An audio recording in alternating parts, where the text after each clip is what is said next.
साथियों, आप सब करता हूं आप सभी के अपने channel SSDS education research centre पर।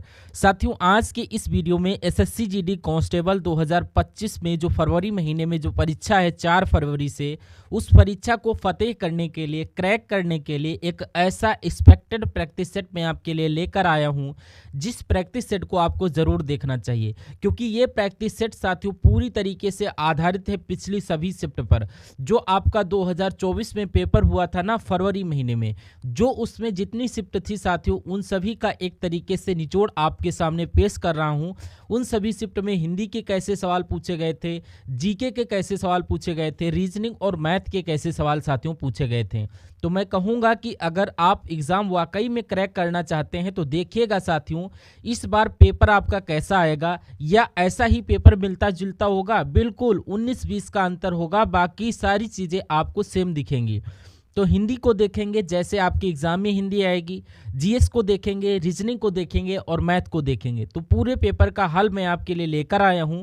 यानी कि अगर आप अपने माँ बाप के सपने को, अपने माता पिता के जो सपने को पूरा करना चाहते हैं, तो इस वीडियो को साथियों ज़रूर देखिएगा, क्योंकि यहाँ से आपके बहुत सारे नंबर आप प्राप्त करेंगे अपने रियल एग्जाम में।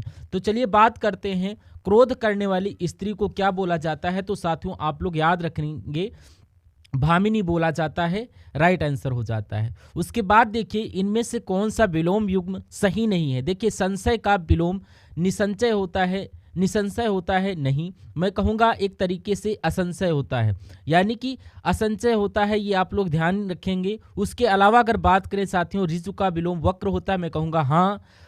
उसके बाद ऊपरी का विलोम अधा होता है, बिल्कुल हाँ। मैं कहूँगा कि इसमें कौन सा विलोम सही नहीं, तो ऑप्शन नंबर ए वाला आपका राइट आंसर हो जाता है। उसके बाद देखिए, कह रहा है कि रेखा, सुमन, रहीम और नेहा आज मेले में आई थी। तो आपको इसकी जगह पे बताना है कि क्या आएगा। रेखा, सुमन, रहीम और नेहा मेला में आई थी, ये होना चाहिए, या किसी बदलाव की आवश्यकता नहीं। ये तो बदलाव की आवश्यकता तो दिख रही है।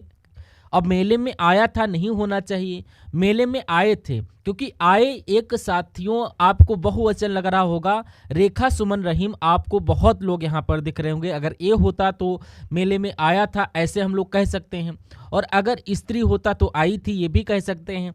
तो रेखा, सुमन, रहीम, रमेश आज मेले में आए थे, ये आपका होना चाहिए आंसर, जिनका ऑप्शन नंबर डी है बिल्कुल करेक्ट है। अगला देखिए कि दिए गए वाक्य में किस भाग में त्रुटि है, ये आपको बताना है। यहाँ पर बात करें कि मंत्री जी हमारे मुख्य अतिथि थे, तो यहाँ पर अगर बात करें साथियों, तो दिक्कत कहाँ पर आपको लग रही मुझे बताइए।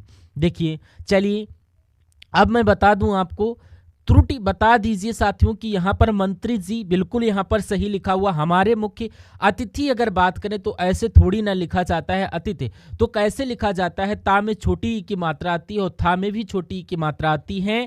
तो दिक्कत कहाँ पे है साथियों, ऑप्शन नंबर बी में है। नेक्स्ट नंबर देखिए कि आपने मेरी शंका का उचित निराकरण कर दिया। अब आपको बताना है कि इस शब्द की जगह पर कौन सा शब्द आ सकता है। तो यहाँ पर आपको निराकरण नहीं होना चाहिए, समाधान होना चाहिए था इसकी जगह पर, या फिर इसकी जगह पर प्रतिपादन होना चाहिए। ये आपको डिसीजन लेना है, या साथियों संयोजन होना चाहिए। तो मैं अगर बात करूं कि यहाँ पर समाधान हो जाता तो आपका पूरा वाक्य सही हो जा, यानी कि आपने मेरी शंका का उचित समाधान कर दिया। अगला देखिए, कह रहा है कि गुलाब का फूल आनंद की वस्तु होती है। तो दिए गए वाक्य का वह भाग ज्ञात कीजिए जिसमें कोई त्रुटि है। यदि कोई त्रुटि नहीं है तो कोई त्रुटि नहीं वाले ऑप्शन का चूज करना है।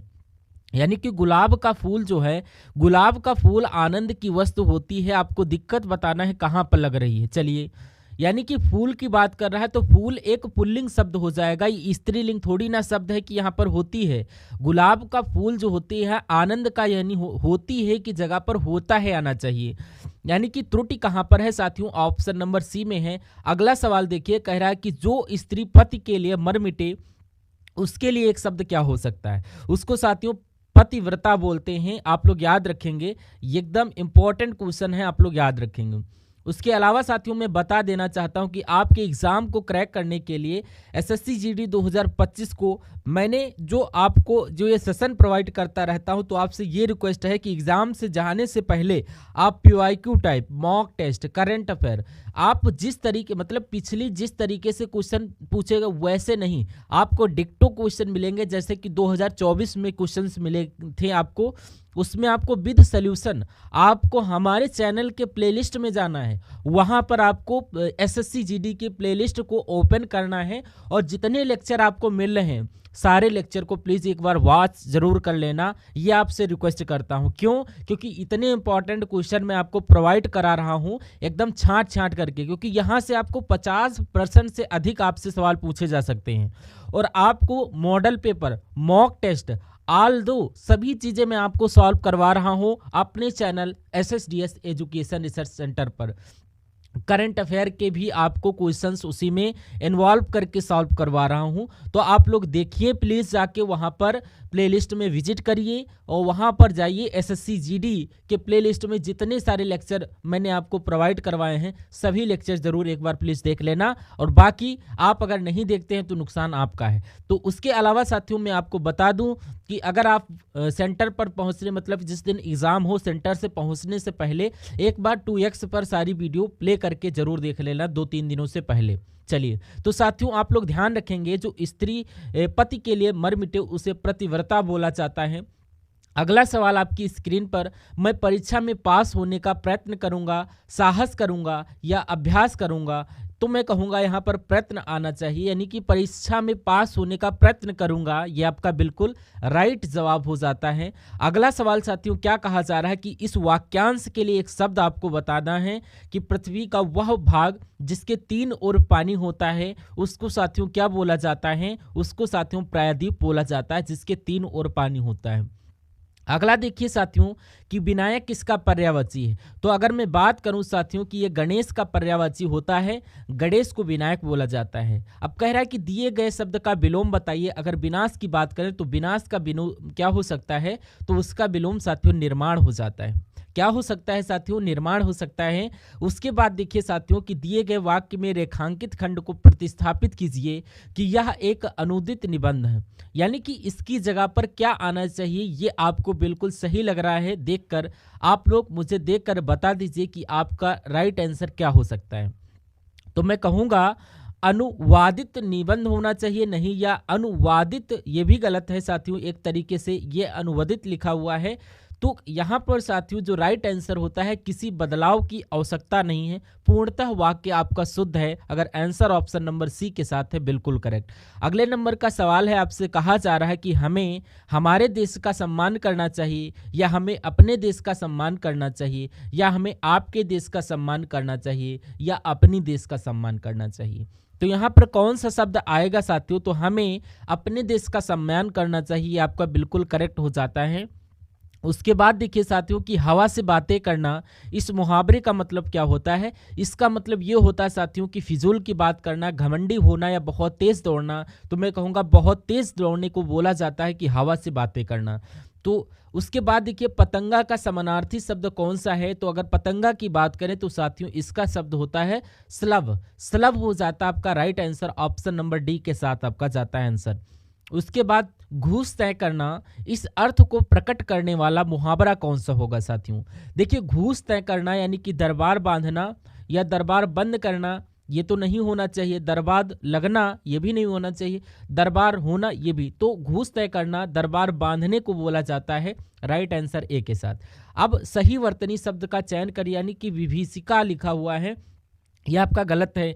अब विभीषिका आपका सही कहाँ पर लिखा हुआ है? Right answer option number D के साथ, यानी कि विभीषिका कैसे लिखा जाता है? जैसे ऑप्शन नंबर डी में लिखा हुआ है। बहुत बढ़िया, वेरी गुड क्लास। और साथियों अगर आपने अभी तक वीडियो को लाइक नहीं किया है तो वीडियो को आप प्लीज़ लाइक कर दिया करिए। मैं आपसे हर वीडियो में रिक्वेस्ट करता हूँ, तुरंत वीडियो को लाइक कर दीजिए। और चैनल पर जो लोग नए हैं तो तुरंत साथियों चैनल को भी सब्सक्राइब कर लीजिए। ये ऐसी क्लास है जो साथियों आपको सिलेक्शन दिलाएगी, तो पूरे एंड तक जरूर साथियों देख लेना।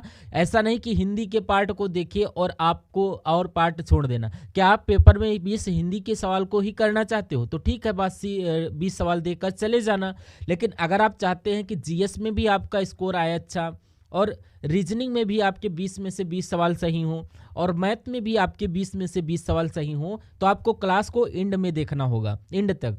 क्योंकि जो आप डेली पढ़ते हो वो आपके लिए बहुत इंपॉर्टेंट होता है। अगर आप डेली कोई एक सब्जेक्ट पढ़ रहे हो, जैसे हिंदी एक दिन पढ़ ली, एक दिन जीएस पढ़ ली, एक दिन मैथ पढ़ ली, नहीं साथियों, डेली पढ़ो, लेकिन भले थोड़ा थोड़ा पढ़ो, थोड़ी मैथ, थोड़ी जीएस, थोड़ी हिंदी, लेकिन डेली पढ़ो। वही मैं आपके लिए साथियों 20-20 सवाल लाकर देता हूं हर सब्जेक्ट के। ये आपकी तैयारी को बहुत ही अच्छा चार चांद लगाने का काम करेंगे। तो यहाँ पर दिए गए वाक्य का वह भाग ज्ञात कीजिए जिसमें कोई त्रुटि है। कह रहा कि इसलिए कहता हूं क्योंकि आप दुर्बल हैं। तो यहाँ पर साथियों आपसे पूछा जा रहा है क्या हो सकता है इस सवाल का सही जवाब, इसको देखकर एक बार मुझे बता दीजिए। इसलिए कहता हूं या क्योंकि आप दुर्बल हैं, या फिर चलिए अब देखते हैं क्या आपका राइट आंसर थोड़ा सा इसमें साथियों सोचने का है। क्या इसमें आपका थोड़ा सा एक तरीके से सोचने का है, देख लीजिए इसमें क्या होता है। देखिए इसमें अगर बात करें साथियों कि इसलिए कहता हूं कि आप दुर्बल हैं, इसलिए है आप दुर्बल हैं क्योंकि दुर्बल हैं आप। तो यहाँ पर साथियों आप क्या देखेंगे कि इसलिए कहता हूं आप दुर्बल, ये होना चाहिए। यहाँ पर जो क्योंकि शब्द है ये नहीं होना चाहिए मेरे हिसाब से। दो में दिक्कत है तो मैं कहूँगा ऑप्शन ए आपका बिल्कुल राइट आंसर हो जाता है। उसके बाद देखिए साथियों नेक्स्ट नंबर का सवाल आपकी स्क्रीन पर सही वर्तनी वाले शब्द का चयन करना है। यहाँ पर यव जीवन या यवी जीवन, ये आपको कैसे लिखना है जैसे आपका ऑप्शन नंबर सी में लिखा हुआ है। इस प्रकार राइट आंसर जो आपका जाएगा साथियों किस ऑप्शन के साथ, ऑप्शन नंबर सी के साथ। उसके बाद देखिए अगला सवाल आपकी स्क्रीन पर, और 20 सवाल आपने जीएस के देखें। अब यहाँ पर आप देखेंगे सामान्य ज्ञान के। अब हम लोग रीजनिंग की तरफ बढ़ेंगे और मैथ की तरफ बढ़ेंगे। तो आप साथियों दृढ़ निश्चय ले लीजिएगा कि 39,000 शिफ्ट में से आप अगर सिलेक्शन लेना चाहते हैं तो मैं कहूँगा सिलेक्शन आपको दे दूंगा, लेकिन जिस हिसाब से मैं आपको पढ़ा रहा हूँ पढ़ते रहना होगा। सिलेक्शन तो बहुत एक छोटी सी चीज़ होगी, आपको 3-4 मॉडल पेपर में इतना एक्सपर्ट बना दूंगा कि 100% में 100% आप सवाल बहुत इजीली कर पाओगे। और जब समझ लीजिए इन 4 सब्जेक्ट में से आप 2 सब्जेक्ट में कमांड बना ली, जो भी आपके फेवरेट सब्जेक्ट हों, तो आपकी एसएससी जीडी में सिलेक्शन लेना बहुत आसान हो जाएगा। तो मेरा मानना है साथियों कि रीजनिंग में और हिंदी में आप कमांड बना लीजिए, या जो भी आपके फेवरेट सब्जेक्ट हो, मैथ भी हो सकता है। तो चलिए खैर अब बात करते हैं साथियों किस आंदोलन का नेतृत्व मोहम्मद अली और शौकत अली ने किया था। तो किस आंदोलन की बात चल रही साथियों, यहाँ पर खिलाफत आंदोलन का एक तरीके से नेतृत्व जो है शौकत अली और मोहम्मद अली ने किया था। अगला देखिए साथियों ब्रिटिश सरकार द्वारा भेजे गए साइमन कमीशन का बहिष्कार किया गया। क्यों बहिष्कार किया गया? क्योंकि इसमें रियासतियों को विशेष अधिकार दिए, या कमीशन में भारत की वित्तीय स्वतंत्रता पर अंकुश लगाया गया, या सदस्यों के बीच मतभेद थे, या कमीशन में कोई भी भारतीय सदस्य नहीं था। और ये आपका बिल्कुल सही हो जाता, जिनका आंसर ऑप्शन नंबर डी मैं कहूँगा बिल्कुल करेक्ट। अब गांधी इरविन समझौता भारत के निम्नलिखित में से किस आंदोलन से संबंधित था? तो ये साथियों सविनय अवज्ञा आंदोलन से संबंधित था, जो गांधी इरविन समझौता था। ये आप लोग याद रखेंगे। उसके बाद देखेंगे साथियों अगले नंबर का सवाल है, क्या कह रहा है यहाँ पर भारतीय राष्ट्रीय कांग्रेस का लाहौर सत्र किस कारण महत्वपूर्ण था? तो इसने पूर्ण स्वराज की मांग का जो है प्रस्ताव पारित किया, या फिर यहाँ पर साथियों इसने प्रांतीय चुनाव के बहिष्कार का प्रस्ताव पारित किया? नहीं। इसने रॉलेट सत्याग्रह शुरू करने का? ये भी नहीं। इसने भारत में नागरिक सेवा परीक्षा आयोजित करने का प्रस्ताव किया? ये नहीं। अगर मैं कहूँगा ये सवाल आपके सामने आ जाता है कि भारतीय राष्ट्रीय कांग्रेस का लाहौर जो है सत्र किस लिए महत्वपूर्ण रहा, तो यहाँ इसने पूर्ण स्वराज की मांग का प्रस्ताव पारित किया। अब कह रहा दिसंबर 1929 के दौरान कांग्रेस के किस सत्र ने 26 जनवरी को पूर्ण स्वराज के दिन में के रूप में तय किया गया, जिसे बाद में संविधान अपनाने की तारीख के रूप में निर्धारित किया गया? तो मैं कहूँगा किस सत्र की बात चल रही साथियों, तो यहाँ पर लाहौर सत्र की बात चल रही है, जो 1929 में हुआ था साथियों। 1929 के दौरान कांग्रेस के लाहौर सत्र में 26 जनवरी को पूर्ण स्वराज के दिन के रूप में तय किया गया था, जिसे बाद में संविधान जो है बनने की तारीख के रूप में निर्णय लिया गया। अगला सवाल देखिए कि भारतीय राष्ट्रीय कांग्रेस के लाहौर अधिवेशन ने किस वर्ष में 26 जनवरी को स्वतंत्रता दिवस के रूप में बनाने की घोषणा की थी। अब आप लोग याद रखिए कि यहाँ पर साथियों अगर हम बात करते हैं 1930 आपका राइट आंसर हो जाता है। अगला देखिए साथियों, नेक्स्ट नंबर का क्वेश्चन कह रहा है द्वितीय विश्व युद्ध में भारतीय सहयोग को सुरक्षित रखने के लिए क्रिप्स मिशन किस वर्ष भारत में आया था। तो यहाँ पर साथियों बात करें क्या आपका राइट आंसर हो जाता है, तो आपका 1942 आपका राइट आंसर हो जाता है। यानी कि 1942 में द्वितीय विश्व युद्ध में भारतीय सहयोग को सुरक्षित करने के लिए क्रिप्स मिशन किस वर्ष आया था, तो 1942 में आया था। अगला क्वेश्चन, नमक सत्याग्रह आंदोलन के लिए महात्मा गांधी जी ने लगभग कितनी दूरी तय की। तो साथियों यहाँ पर 241 मील की दूरी तय की थी, ये आपको याद रखना है साथियों। राइट आंसर सी हो जाता है। निम्नलिखित में से कौन सी नेपाल की सबसे लंबी नदी है। तो आपकी एग्जाम में नेपाल की सबसे लंबी नदी के बारे में पूछा जाए तो आपको कर्णाली नदी आपको बता देना है, या कहीं पर करनाल भी लिखा हो सकता है या कर्णाली भी लिखा मिल जाता है। अगला क्वेश्चन, निम्नलिखित में से कौन यूरोप की सबसे लंबी नदी है। तो ये आपका ओल्गा नदी है, ये यूरोप की सबसे लंबी नदी है। राइट आंसर आपका ऑप्शन नंबर सी हो जाता है। अगला क्वेश्चन कि कौन सी नदी 10 देशों से होकर बहती है, यानी कि किस नदी की बात चल रही। तो मैं कहूँगा डेल्यूब नदी की बात चल रही, क्योंकि ये 10 देशों से होकर बहती है। सवाल आपसे ऐसे ही आपसे पूछे जा सकते हैं। अगला देखिए साथियों, नेक्स्ट नंबर का क्वेश्चन कहा जा रहा है कि दुनिया की आंधी से अधिक जैव विविधता, पौधों और जानवरों की विविधता कहाँ पाई जाती है। तो ये साथियों उष्णकटिबंधीय वर्षा वन में पाई जाती है। देखिए जितने मैं आपको सवाल करवा रहा हूँ सभी के सभी इंपॉर्टेंट क्वेश्चन है, ये सवाल आपसे पूछे जाएंगे। उसके बाद देखिए भारत में जो खोज हुई थी द डिस्कवरी ऑफ इंडिया पुस्तक के लेखक कौन है। तो इसके लेखक साथियों पंडित जवाहरलाल नेहरू जी हैं। यानी कि भारत की एक खोज द डिस्कवरी ऑफ इंडिया की खोजकर्ता जो हैं जवाहरलाल नेहरू जी हैं। अगला क्वेश्चन, बी कमिंग शीर्षक पुस्तक के लेखक कौन हैं। तो इसके लेखक साथियों कौन है, मिशन ओबामा, मिशेल ओबामी है साथियों। ये आपका सही जवाब ऑप्शन नंबर बी के साथ। अगला क्वेश्चन कि किस पूर्व प्रधानमंत्री ने चेंजिंग इंडिया पुस्तक लिखी है, बताइए। चलिए तो मनमोहन सिंह की अगर हम लोग यहाँ पर बात करते हैं, जो पूर्व प्रधानमंत्री थे, इन्होंने चेंजिंग इंडिया नामक पुस्तक लिखी। ये आपके एग्जाम में पूछा जाता है। India's export trends and prospects for self stand growth पुस्तक के नाम का लेखक के नाम, इसको आप करेक्टली देख लीजिए, पढ़ लीजिएगा। तो इसके लेखक जो है साथियों मनमोहन सिंह हैं। Right answer option number A. Why I am a Hindu पुस्तक के लेखक, इस पुस्तक के लेखक साथियों कौन है, शशि थरूर हैं इस पुस्तक के लेखक, आप लोग याद रखिएगा। उसके बाद देखिए अगला क्वेश्चन कि शीर्षक द लीजेंड ऑफ लक्ष्मी प्रसाद पुस्तक के लेखक कौन है। तो इनका नाम है साथियों ट्विंकल खन्ना। एक तरीके से जो ट्विंकल खन्ना है इस पुस्तक के लेखक हैं। अगर बात करें लेखिका हैं, द लीजेंड ऑफ लक्ष्मी प्रसाद पुस्तक के लेखक किस लेखिका द्वारा लिखी गई है, द ट्विंकल खन्ना के द्वारा लिखी गई है।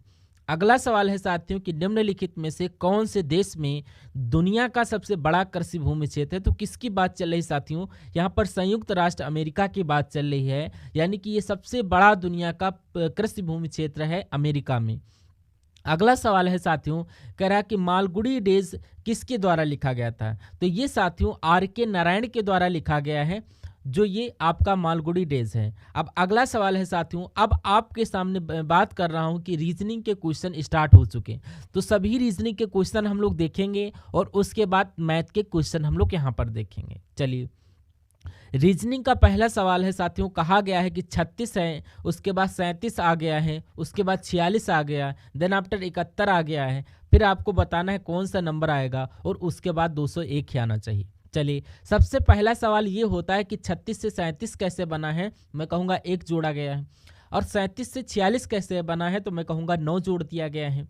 अब 46 से 71 की अगर बात करें साथियों तो 25 जोड़ा जाएगा, तब बनेगा 71।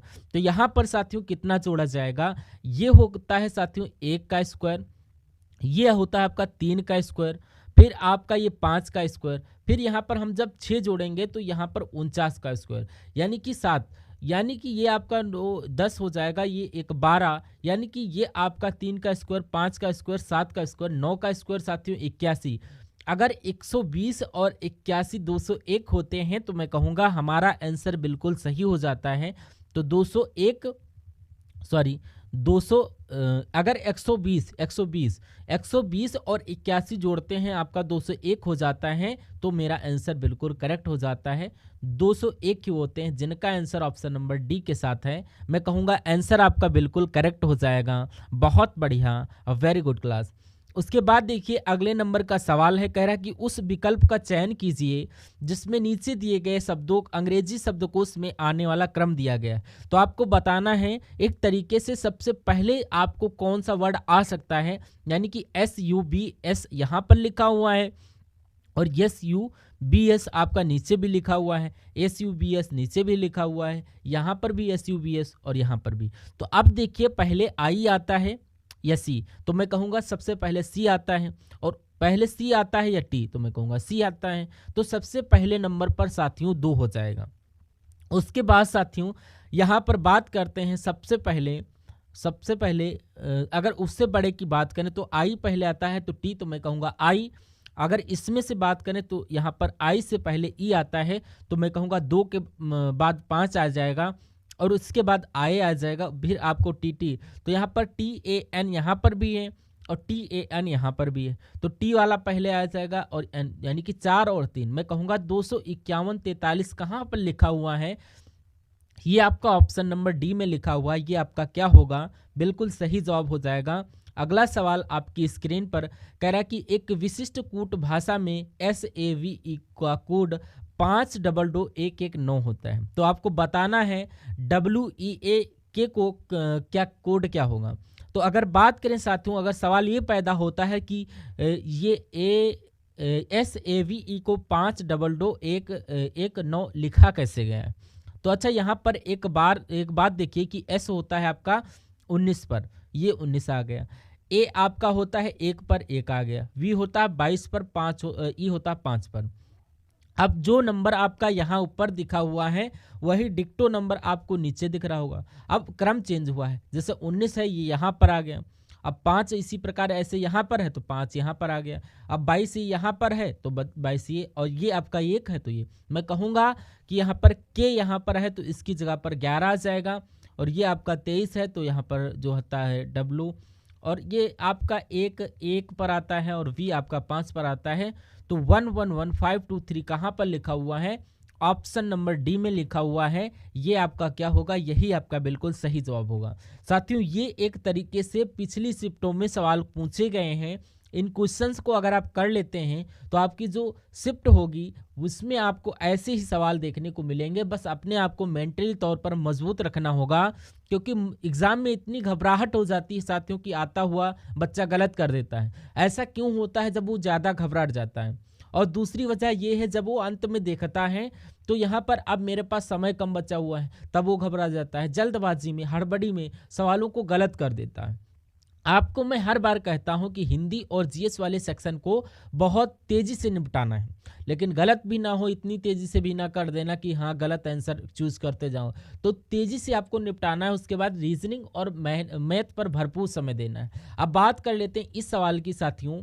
देखिए के है MC से हो गया, फिर MQI से SL लिखा गया है, तो यहाँ पर आपको बताना है नेक्स्ट के 3 लेटर कौन से आएंगे। तो यहाँ पर बात करें के होता है साथियों 11 पर, और M होता है 14 पर, और जाहिर सी बात है ये 15 पर आएगा, यानी कि O यहाँ पर आएगा, और M आपका 13 पर होता है, O आपका 15 पर होता है। अब 13 से 15 फिर 17 फिर 19 फिर 21, यानी कि 21 पर साथियों क्या होता है, तो 21 पर होता है साथियों आपका U। तो OU कहाँ पर लिखा हुआ है, ऑप्शन नंबर ए में लिखा हुआ है, यही आपका बिल्कुल राइट आंसर हो जाता है। अगला क्वेश्चन आपकी स्क्रीन पर क्या कहा जा रहा है कि सभी बाघ जो हैं शेर हैं, सभी बाघ आपके शेर हो जाएंगे, तो मैं कहूँगा बाघ आपके ये हो गए, और सभी बाघ शेर हैं तो शेर आपके ये हो गए। और उसके बाद कहा जा रहा है कि साथियों सभी शेर जानवर हैं, तो सभी शेर जानवर हो गए, तो मैं यहाँ पर मैंने जानवर बना दिया। अब निष्कर्ष को पढ़िए और बताइए कौन सा निष्कर्ष सही है और कौन सा निष्कर्ष गलत है। तो सभी बाघ जानवर हैं, ये बात बिल्कुल सही। क्योंकि जानवर के अंतर्गत ही तो है, बिल्कुल सही हो जाएगा। अब कोई भी बाघ पक्षी नहीं, तो पक्षियों की बात ही नहीं की गई, तो ये बात छोड़ो, तो मैं कहूँगा ये बात आपकी गलत हो जाएगी। तो केवल निष्कर्ष एक अनुसरण करता, ऐसा ऑप्शन नंबर डी में लिखा हुआ है और यही आपका बिल्कुल साथियों राइट आंसर हो जाता है। उसके बाद अगला सवाल, जो कुर्सी का जो संबंध है लकड़ी से है, कंबल का वही संबंध किससे होगा? लकड़ी से, प्लास्टिक से, या कागज से, बिस्तर से, या ऊन? तो मैं कहूँगा जैसे लकड़ी का संबंध कागज से या कुर्सी से है, तो उसी प्रकार कंबल का संबंध ऊन से है। साथियों अब कहा क्या जा रहा है कि जब एक संख्या को उसकी पिछली संख्या में जोड़ दिया जाता है और दूसरी संख्या जो उसकी पिछली संख्या की 2 गुनी होती है, तो 3 संख्याओं का योग 61 आ जाता है। तो संख्या वो क्या है मुझे बताइए। मान लेते वो संख्या x है। क्या करते हैं, मान लीजिए वो संख्या x है, तो कहा गया है कि जब एक संख्या को, किसकी बात चल रही है, जब एक संख्या को उसकी पिछली संख्या में जोड़ा जाता है, तो मान लीजिए कि अगर हम x का कहें कि इसकी पिछली संख्या क्या होगी, तो इसकी पिछली संख्या क्या हो जाएगी, x माइनस 1 घटा दो, पिछली संख्या आ जाएगी। तो जब एक संख्या x है और इसकी पिछली संख्या में जोड़ा जाता है, यानी कि ये पिछली संख्या हो गई और ये वो संख्या हो गई, ये उसकी पिछली संख्या, जब इनको जोड़ा जाता है और दूसरी संख्या जब उसकी पिछली संख्या की 2 गुनी है, जो दूसरी संख्या जो है वो पिछली संख्या के 2 गुनी है, इसके 2 गुनी है, यानी कि इसके पहले जो नंबर आएगा साथियों उसको भी जोड़ा जाता है, इसकी 2 गुनी भी जोड़ी जाएंगी। तो इसका साथियों हम 2 गुना कर लेते हैं। अब इसको कैलकुलेट करिए, देखिए 3 संख्या हो गई, एक संख्या ये और एक संख्या ये और एक संख्या आपकी ये। तो कहा जा रहा है कि 3 संख्याओं का योग 61 बैठता है। अगर इन सभी को जोड़ दिया जाए तो इनका योग 61 बैठेगा। आप समझ गए साथियों कि x का मान यहाँ पर पूछा जा रहा है, यानी कि एक संख्या को उसकी पिछली संख्या आपकी ये हो गई और इसकी पिछली संख्या एक माइनस करोगे तभी बनेगी। अब दोनों को जोड़ दिया तो कह रहा है कि दूसरी संख्या की अब बात की जा रही है। जो दूसरी संख्या है ये पिछली संख्या के 2 गुनी, यानी कि ये इसकी 2 गुनी, तो इसका जब 2 गुनी करोगे तो यहाँ पर इसका गुणा करोगे, तो इन तीनों संख्याओं को जोड़ने पर 61 आता है, ऐसा बोला गया। अब यहाँ पर देखिए 2 की x की गुणा होगी तो ये 2 हो जाएगा, 2x माइनस 2 और plus x minus 1 plus x और बराबर 61। तो आप ये देखेंगे 2x और x ये सारे आपके प्लस हो जाएंगे, तो ये 4x। तो ये आपके अगर बात करें साथियों ये 1 है और ये माइनस का 2 माइनस का 1 जुड़ जाएगा, 3 हो जाएगा बराबर 61 हो जाएगा। अब देखिए 4x बराबर 61। अब ये माइनस का इधर है और माइनस का 3 उधर जाएगा, प्लस का हो जाएगा, तो ये साथियों इधर आ गए। तो मैं कहूँगा 4x बराबर कितना हो जाएगा, 64 हो जाएगा और x बराबर हो जाएगा 64/4। तो x बराबर कितना हो जाएगा, 4 एकम 4 और 4 छंग 24, यानी कि x बराबर 14 आएगा। पूछा भी यही जा रहा है कि वो संख्या क्या होगी, वो 14 होगी। तो यहाँ पर x का मान 14 आया है, जिनका आंसर ऑप्शन नंबर बी के साथ है। मैं कहूँगा आंसर आपका बिल्कुल सही है। बाकी इस क्वेश्चन को एक बार वॉच कर लीजिएगा, देख लीजिएगा। अब देखिए एक जो संख्या है उसमें एक समूह है EFJ और FG, उसके बाद 3 लेटर साथियों आपके यहाँ पर क्या हो जाते हैं, ये बताना है। चलिए तो यहाँ पर साथियों अगर हम बात करते हैं कि E के बाद F आता है, F के बाद G आता है, G के बाद H आता है, H के बाद I आएगा, बिल्कुल। तो यहाँ पर F के बाद G आता है, H के बाद I, GHI और J के बाद K और K के बाद L और L के बाद M और यहाँ पर N, यानी कि IJN आपका कहाँ पर लिखा हुआ है, ऑप्शन नंबर बी में लिखा हुआ है। तो यही आपका क्या होगा, यही आपका बिल्कुल सही जवाब हो जाता है। बहुत बढ़िया, वेरी गुड क्लास। अगला क्वेश्चन आपकी स्क्रीन पर है। अगर साथियों यहाँ पर 153 की बात करें तो इसको क्या लिखा गया है साथियों, 12 लिखा गया है। उसके बाद अगर बात करें यहाँ पर 205 को साथियों 14 लिखा गया है। तो आपको बताना है किस संख्या को यहाँ पर 17 लिखा जाएगा। तो यहाँ पर सबसे पहले ये देखना है कि 153 से 12 कैसे आया, उसके बाद ये देखना है कि 205 से 14 कैसे आया। तो देखिए अब इसका एक ही तरीका मुझे लग रहा है कि अगर साथियों 12 के स्क्वायर की हम बात करते हैं तो 12 का स्क्वायर कितना होता है साथियों, 144 होता है। और 144 के ये आसपास है, कितना बढ़ाएगा, तो मैं कहूँगा सिर्फ 9 अगर बढ़ा दिया जाता है तो 153 मुझे मिल जाता है। चलिए अब देखते हैं हम लोग क्या, अब यहाँ पर हम देखते हैं उसी प्रकार की 14 की अगर हम लोग बात करते हैं, 14 के स्क्वायर की अगर हम बात करें तो ये कितना आएगा, ये साथियों 196 आ जाएगा। तो 196 भी अगर प्लस 9 करते हैं हम लोग तो हमें 205 मिल जाता है। तो हमें करना पड़ेगा 17 का स्क्वायर, और 17 का स्क्वायर होता है साथियों 289, और 289 में हमें 9 जोड़ देना पड़ेगा। तो 9 जब हम इसमें जोड़ देते हैं तो कितना आएगा, तो ये साथियों एक सेकेंड देखिए, इसमें अगर 9 जोड़ेंगे तो ये साथियों कितना आएगा, ये आपका 9 आ गया, यानी कि 298 हमारा आ जाएगा। तो 298 क्या आपके ऑप्शन में है? बिल्कुल ऑप्शन नंबर ए में है, ये आपका बिल्कुल सही जवाब हो जाएगा। बहुत बढ़िया, वेरी गुड क्लास। अब अगला सवाल देखिए साथियों, आपकी स्क्रीन पर है, कह रहा है कि इन 4 ऑप्शन में से आपको बताना है कि सबसे अलग कौन सा है। जिस टाइप के आपको मैं क्वेश्चन आपको करवा रहा हूँ, सेम इसी टाइप के क्वेश्चन आपको देखने को मिलेंगे हमारे। इसी टाइप से मतलब एक टाइप से एक सवाल बनता ही बनता है एग्जाम में। तो यहाँ पर जो पूरे मॉडल पेपर में आप देखोगे, जीएस, जीके, मैथ और हिंदी, चारों सब्जेक्ट को अच्छी प्रकार से अगर देखा है, एग्जाम तक आप इस क्लासेस को देखते हो, जितने भी टाइप्स की मैं आपको क्लासेस करवा रहा हूँ, जिस टाइप के मैं क्वेश्चंस करवा रहा हूँ, अगर उन सभी क्वेश्चंस को साथियों आप देखते हैं तो मैं कहूँगा एग्जाम आपका बहुत अच्छी प्रकार से क्रैक होगा।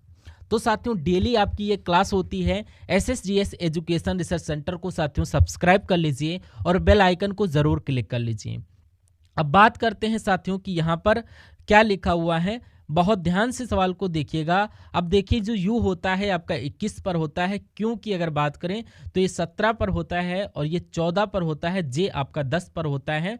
तो उसी प्रकार 6 पर ये होता है, 2 पर होता है, और ये 15 और 11 पर होता है, जी 7 पर होता है, और सी 3 पर होता है, वाई आपका 25 पर होता है। चलिए अब यहाँ पर देखिए, आपको दिख रहा होगा यहाँ पर 4 बढ़ा हुआ है, 4 बढ़ाया गया है, ठीक है। अगर जो 4 घटाया गया, माइनस किया गया, तो यहाँ पर अगर बात करें साथियों कि यहाँ पर भी साथियों 4 एक तरीके से घटाया गया, और वहाँ पर अगर बात करें 4 घटाया गया, लेकिन यहाँ पर साथियों कितना है, यहाँ पर भी 4 घटाया गया है, ये बात क्लियर है।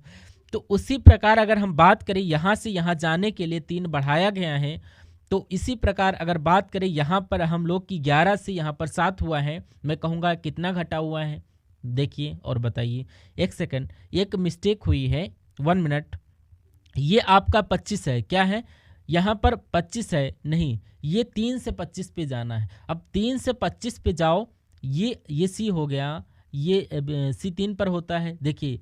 इसके बाद ये बी सी आपका ये होता है। तो मैं कहूँगा इससे इस पे जाने पर साथियों 4 घटाया गया है, और 11 से 7 घट जाने पर भी 4 घटाया गया है, और यहाँ से 6 से 2 घटा जाने पर 4 घटाया गया है, और 17 से 14 की अगर बात करें तो कितना घटाया गया, तो मैं कहूँगा सिर्फ और सिर्फ 3 घटाया गया है। देखिए तो सबसे अलग कौन सा होगा साथियों, ऑप्शन नंबर डी वाला सबसे अलग होगा। तो यही आपका क्या होगा, यही आपका बिल्कुल राइट आंसर हो जाता है।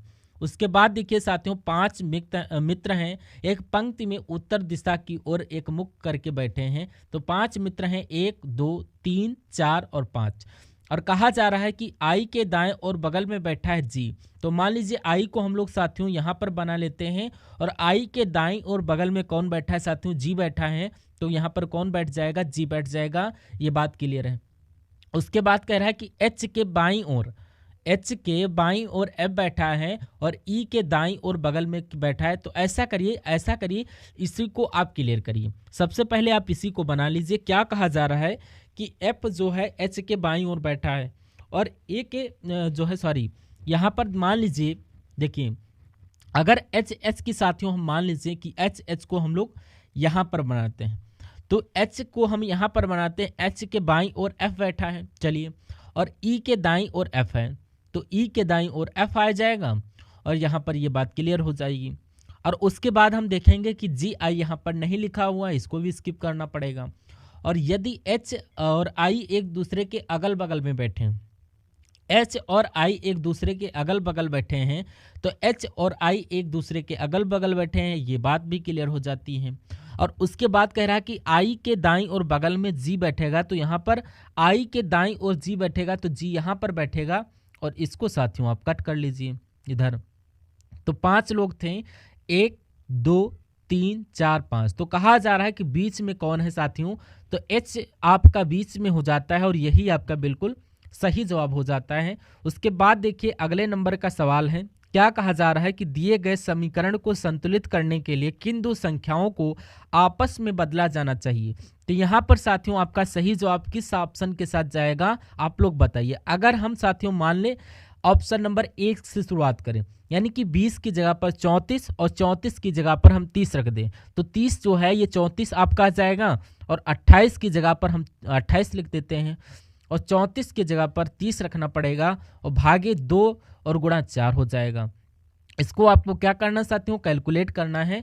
34 प्लस 28 माइनस 30 भागे 4 अगर गुणा 4, तो अगर ये आ जाता है तो हमारा आंसर हो जाता है। तो देखिए साथियों, सबसे पहले जब आप इसको सॉल्व करोगे तो यहाँ पर 15 आ जाएगा और 15 चक्कू की अगर बात करूँ तो ये माइनस में 8 4 ये इसको जोड़ते हैं तो 12 हो जाएगा और ये 6, तो 62 माइनस 15 चक्कू 60 आपका हो जाएगा बराबर 2 आपका आ जाता है। तो 62 में से 60 जाएगा, 2 बचेगा, बराबर में 2 था, तो मैं कहूँगा ये वाला हमारा बिल्कुल सही हो जाता है क्योंकि बराबर बराबर बिल्कुल सही हो जाएगा।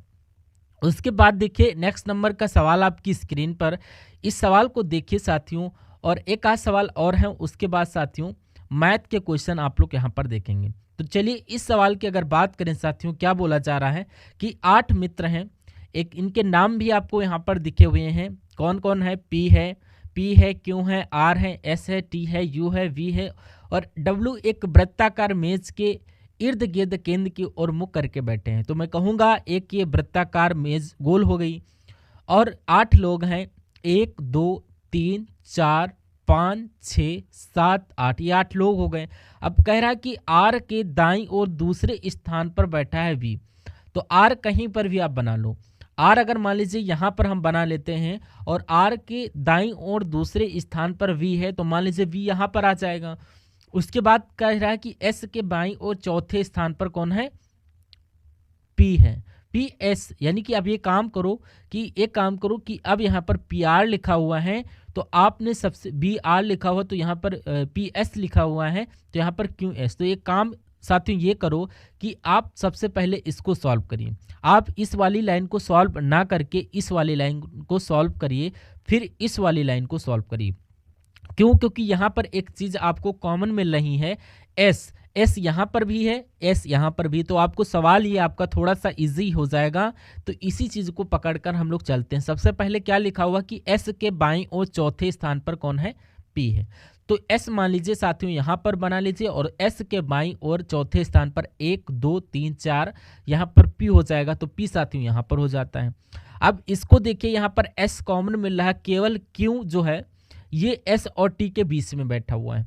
तो जो एस और टी, यानी कि अगर हम टी की बात करें यहाँ पर टी कहाँ पर बनेगा, मान लीजिए टी हमने इधर को बना दिया, तो कह रहा है एस और टी के बीच में कौन बैठा है, क्यों बैठा है, यानी कि क्यों साथियों आपका यहाँ पर आ जाएगा। उसके बाद साथियों क्या लिखा हुआ है कि यू के बाईं और तीसरे स्थान पर बैठा है टी, तो यू के बाईं और मान लीजिए साथियों यू हमने यहाँ पर बनाया है तो 1 2 3, अगर यू हम यहाँ पर बनाते हैं, यू के बाईं और तीसरे स्थान पर कौन बैठा है, टी बैठा है, तो यहाँ पर 1 2 3 ये भी हो गया क्लियर। अब इसको देखिए पहले वाली को, आर के दाईं और दूसरे स्थान पर कौन बैठा है, आपका क्यों बैठा है, नहीं, यहाँ पर देखिए अगर हम आर यहाँ पर साथियों बनाते हैं तो आर के दाएं दूसरे स्थान पर आपका क्यों यहाँ पर बन जाएगा। आर हम जो है आपका जो है आर के दाईं और वी को हम तभी बिठाएंगे। तो 8 लोग थे, 7 को हमने बिठा दिया, एक कौन बचा है साथियों, देखिए कौन, डब्ल्यू यहाँ पर बचा हुआ है, तो डब्ल्यू यहाँ पर बैठ जाएगा। अब सवाल में आपसे पूछा जा रहा है कि पी और टी के बीच में कौन बैठा है, तो पी और टी के बीच साथियों कौन बैठा है, मैं कहूँगा वी बैठा है, तो वी आपका क्या हो जाएगा, बिल्कुल सही जवाब हो जाएगा। बहुत बढ़िया, वेरी गुड क्लास। अब देखते हैं अगले नंबर का सवाल आपकी स्क्रीन पर, इस सवाल को देखिए और बताइए सही जवाब क्या हो जाएगा। कह रहा है कि एक निश्चित कूट भाषा में CANDLE को क्या लिखा जाता है, 5 2 1 4 4 1 1 3 के रूप में कूटबद्ध किया जाता है, तो क्यों UIET को क्या लिखा जाएगा, ये मुझे बताइए। तो अब देखिए यहाँ पर आपको थोड़ा सा नज़र आ रहा है कि S भी जो है, C भी आपका 3 पर आता है और A 1 पर आता है, N 14 पर आता है, D 4 पर आता है, L 14 पर आता है, नहीं L आपका होता है 12 पर और ये 5 पर।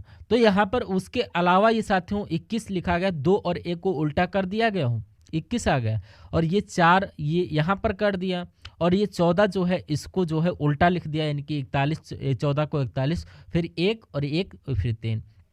कुल मिला के इसको भी आप लोग कर लेंगे साथियों, इसको भी आप लोग कर लेंगे, क्योंकि ये 17 हो जाएगा और ये आपका U 21 पर हो जाता है, I 9 पर हो जाता है, और ये आपका 5 पर हो जाता है, और ये 20 पर हो जाता है। तो यहाँ से अगर शुरुआत करें तो 0 हो गया, 2 हो गया, 5 हो गया, 9 हो गया, 1 2 7 और 1। ऐसा कौन से ऑप्शन में लिखा हुआ 0 25 और 91 27 और 1, ऐसा ऑप्शन नंबर ए में लिखा हुआ है, यही आपका बिल्कुल सही जवाब हो जाता है। उसके बाद नेक्स्ट नंबर का सवाल आपकी स्क्रीन पर है। अब आपको बताना है कि दर्पण प्रतिबिंब क्या होगा, यानी कि यहाँ पर अगर दर्पण रख दिया जाए तो ये QWERTV कैसे लिखा दिखेगा, तो Y कुछ ऐसा दिखेगा, T जैसा है वैसा दिखेगा, R की अगर बात करें तो ऐसा दिखेगा, E ऐसा दिखेगा, W ऐसा दिखेगा, और Q की अगर बात करें Q तो कुछ ऐसा दिखेगा। ऐसा कौन से ऑप्शन में नज़र आ रहा है, ज़रा देखिए। यहाँ पर क्यों यहाँ पर पहले आ गया, क्यों यहाँ पर पहले आ गया, यहाँ पर साथियों आपका राइट आंसर हो जाता है। चलिए उसके बाद देखिए, अब यहाँ पर साथियों मैथ के क्वेश्चन आपके स्टार्ट हो चुके हैं। कौन से क्वेश्चन साथियों, मैथ के क्वेश्चन। यदि कंक्रीट में चूहे के 3 भाग, बजरी के चूने चूने के 3 भाग और बजरी के जो है 6 भाग, तो 800 किग्रा कंक्रीट में बजरी की मात्रा केजी में ज्ञात कीजिए। तो कैसे साथियों इस सवाल को आप लोग करेंगे, कोशिश करके मुझे ज़रूर बताइए। तो यहाँ पर अगर बात करें, यहाँ पर कुल मिला के बात करें तो 3 भाग, 7 भाग और 6 भाग, तो मैं कहूँगा 3 7 10 यानी कि 16 भाग पूरे हो जाएंगे। और यहाँ पर अगर कहा जाए कि 80 किलोग्राम कंक्रीट की बजरी की मात्रा कितनी होगी, तो 800 की अगर बात करें साथियों तो 800 किलोग्राम आपका यहाँ पर आ जाएगा। और किसकी बात चले साथियों, बजरी की, तो यहाँ पर बजरी की मात्रा 7 है तो 7 यहाँ पर आ जाएगा। अब इसको साथियों कैलकुलेट करिए, 16 पंचे 80, 50 आ गया, 7 पैंते 35, यानी कि 350 आपका आंसर आएगा। और 350 किलोग्राम बजरी की मात्रा थी। इस सवाल को ऐसे आप साथियों कर सकते हैं। उसके बाद अगला सवाल है, कह रहा है कि एक आयताकार मैदान की भुजाएं 20 मीटर लंबी और 10 मीटर चौड़ी हैं। एक आयताकार साथियों मैदान है और इसकी बात करें तो 20 मीटर लंबाई है और चौड़ाई 10 मीटर है। यदि लंबाई में 10% की वृद्धि की जाती है और चौड़ाई में 20% की कमी की जाती है, तो पुराने क्षेत्रफल का नए क्षेत्रफल से अनुपात क्या होगा, ये आपको बताना है। चलिए, यानी कि अगर हम बात करें लंबाई में हमें 10% की वृद्धि करना है, तो इसमें जब इतना वृद्धि करेंगे तो ये साथियों कितना होगा, अभी कितना है 20 है, तो फिर कितना हो जाएगा, फटाफट बताइए। तो मैं कहूँगा 22 हो जाएगा, फिर आपका 22 हो जाएगा। और अभी साथियों 10 चौड़ाई है, 20% की कमी की जाती है। क्या की जाती है साथियों, जब 20% की आप कमी करोगे तो कितना हो जाएगा, एक तरीके से आपका 8 हो जाएगा 10 की जगह पर। और तो अब कह रहा है कि यहाँ पर अब पुराने वाले क्षेत्रफल का और नए वाले क्षेत्रफल का अनुपात क्या होगा, यानी कि इनका क्षेत्रफल 20 गुणा 10 बनेगा और इसका क्षेत्रफल 22 अट्ठे, एक तरीके से बात करें तो 22 की गुणा 8 से करेंगे तो 8 दूना 16 हो जाएगा और 176 आपका यहाँ पर आ जाएगा। तो इन दोनों का अनुपात जब निकालोगे तो 2 से कट करेंगे 100 आ जाएगा और इसको कट करेंगे 88, 4 दूना 8, 4 दूना 8 यानी कि 25, अनुपात 22 आपका बिल्कुल सही हो जाता है आंसर। उसके बाद देखिए अगला सवाल आपकी स्क्रीन पर, कह रहा है कि एक ठोस घन का पृष्ठीय क्षेत्रफल 726 सेंटीमीटर स्क्वायर है और कह रहा है कि इसे पिघलाकर एक ठोस बेलन बनाया जाता है जिसकी त्रिज्या 11 सेंटीमीटर है और बेलन की ऊंचाई आपको बताना है कितनी होगी। चलिए, यहाँ पर जिक्र किया गया है कि ठोस घन का पृष्ठीय क्षेत्रफल क्या है। यहाँ पर अगर बात करते हैं साथियों, ठोस घन का पृष्ठीय क्षेत्रफल की बात की गई तो कितना बनाया गया है साथियों, 726 सेंटीमीटर स्क्वायर बनाया गया है। ठोस घन का पृष्ठीय क्षेत्रफल का सूत्र क्या होता है, 6a स्क्वायर, यानी कि 6a स्क्वायर बराबर 726 है। तो यहाँ से अगर a का मान हम निकालेंगे तो क्या निकल सकता है, 726 बटा 6 और 6 एकम 6, 6 दूना आपका 12 और 6 एकम 6, यानी कि a स्क्वायर बराबर 121 है। तो मैं कहूँगा a बराबर आपका 11 आ जाएगा। ये भी बात आपकी क्लियर है। अब कहा जा रहा है कि इसे पिघलाकर एक ठोस बेलन बनाया जाता है। किसको साथियों, यानी यहाँ पर घन की बात की गई है, इसको पिघलाया जाता है, ठोस घन बनाया जाता है। तो मैं कह सकता हूँ उस घन का आयतन और उसका बेलन का आयतन बराबर होगा। तो उस घन का आयतन बराबर और बेलन का आयतन बराबर होगा बेलन का आयतन बराबर होगा ठोस के घन के आयतन। और ये होता है ए क्यूब के। और बेलन की अगर बात करें तो बेलन का आयतन कितना होगा साथियों, ये पाई आर स्क्वायर एच हो जाएगा। अब यहाँ पर बेलन की ऊंचाई आपसे पूछी जा रही है। बेलन की ऊंचाई का मतलब साथियों एच का मान आपको बताना है। अब ए की बात करें तो ए साथियों कितना निकला है, 11 निकला है। तो 11 गुणा 11 गुणा 11 हो जाएगा। और पाई की बात करें तो 22/7 और आर कितना दे रखा है, यानी कि त्रिज्या आर 11 दे रखा है। तो 11 दूना 11 और एच का मान आपसे पूछा जा रहा है। तो बराबर है इस 11 से इस 11 को कैंसिल कर देते हैं, इस 11 को इस 11 से कैंसिल कर देते हैं। अब इसकी 7 से गुणा इसकी हो जाएगी, 1 सेकंड, 11 गुणा 7 आ जाएगा और बटे आपका 22 आ जाएगा, बटे में एच आ जाएगा। और इसको कैलकुलेट करिए, यानी कि 2, 7/2 है तो इसको हम लोग 13.5 लिख सकते हैं, 3.5 मतलब कि। तो एच की वैल्यू 3.5 आई। तो ये कहाँ पर लिखा हुआ है, 3.5 सेंटीमीटर आपका बेलन की ऊंचाई हो जाएगी। Right answer option number B हो जाता है। चलिए अगला क्वेश्चन है, कह रहा है कि किसी राशि पर समान ब्याज दर से 4 वर्ष और 6 वर्ष में प्राप्त होने वाले साधारण ब्याज का अनुपात क्या होगा। यानी कि आपको इस सवाल में आपको वर्ष दे रखा है, वैसे होना क्या चाहिए था, साधारण ब्याज अगर याद करना है तो यहाँ पर आर भी होना चाहिए था और क्यों भी होना चाहिए, कोई भी दिक्कत नहीं, अनुपात निकालना है। साधारण ब्याज की बात की गई है तो हम वही सूत्र निकालेंगे, PRT/100। PRT/100 यानी कि PRT अनुपात लगा देते हैं इसको। अब किसी राशि पर, यानी कि किसी राशि को हम लोग मान लेते हैं इसको सामान्य ब्याज की दर से, किसी राशि पर, यानी कि किसी राशि पर सामान्य ब्याज की दर से समय कितना दे रखा है, 4 वर्ष। तो सभी की जगह पर 4 वर्ष बटा 100 बराबर में यहाँ पर कोई राशि आएगी वही दर आएगी। समय कितना दे रखा, 6 वर्ष, तो बटा में 100 हो जाएगा। अब इस आर से इस पी आर से इस पी आर को कैंसिल कर देंगे, कहीं ना कहीं 100 बराबर है। तो यहाँ पर साथियों 4:6 इसको और कट करेंगे, 2 दूना 4 2 3 6, यानी कि जो अनुपात निकलेगा साधारण ब्याजों का 2:3 निकलेगा। और यही आपका बिल्कुल आपका राइट आंसर हो जाता है, ऑप्शन नंबर बी। बहुत बढ़िया, वेरी गुड क्लास। अगला सवाल आपकी स्क्रीन पर क्या कहा जा रहा है, कह रहा है कि एक विद्यालय में 20 लड़कियों का औसत भार बताया गया है। इनका भार 52 kg है। तो 20 लड़कियों का औसत भार 52 kg बताया गया है। अगर मैं आपसे पूछूं कि 20 लड़कियों का कुल मिला के कुल भार कितना होगा, तो इसको साथियों कैलकुलेट करिए। 52 दूना 104 और 1040 हो जाएगा। 1040 किलोग्राम 20 लड़कियों का कुल मिला के वजन होगा। अब कह रहा है कि 54 किलो की और 50 किलो भार वाले के 2 नए विद्यार्थियों को प्रवेश दिया गया, यानी कि 140 ग्राम तो वजन है, इसमें एक 54 का विद्यार्थी आ जाता है और एक 50 किलोग्राम का विद्यार्थी आ जाता है। तो अब कितनी संख्या हो गई। अच्छा, पूछा क्या जा रहा है कि यहाँ पर नए औसत और पुराने औसत का अनुपात हमें बताना है। तो अगर 1040 में 54 और 50 जोड़ें तो मैं कहूँगा 1144 kg यहाँ पर आ जाएगा। तो मैं कहूँगा कि ये योग है और ये भी योग है। तो अगर हम इसका अनुपात निकाल दें तो कितना निकलता है साथियों।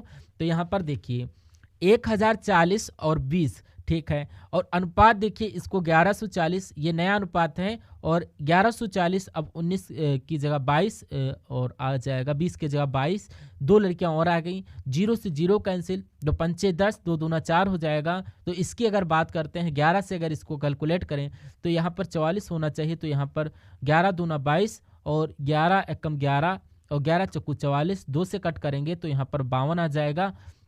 मैं कहूँगा यहाँ पर भी 52 आ गया। तो 52 एकम 52, 52 एकम 52, तो यानी कि 1:1 आपका आंसर हो जाता है, जो कौन से ऑप्शन में है, ऑप्शन नंबर डी में है। बहुत बढ़िया, वेरी गुड क्लास। तो कैसी लगी साथियों आपको, एक बार क्लास को कमेंट सेक्शन में ज़रूर बताइएगा कैसे लगी।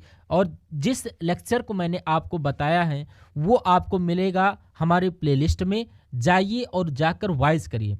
और चैनल को अगर अभी तक सब्सक्राइब नहीं किया है तो प्लीज़ चैनल को भी सब्सक्राइब कर लीजिए।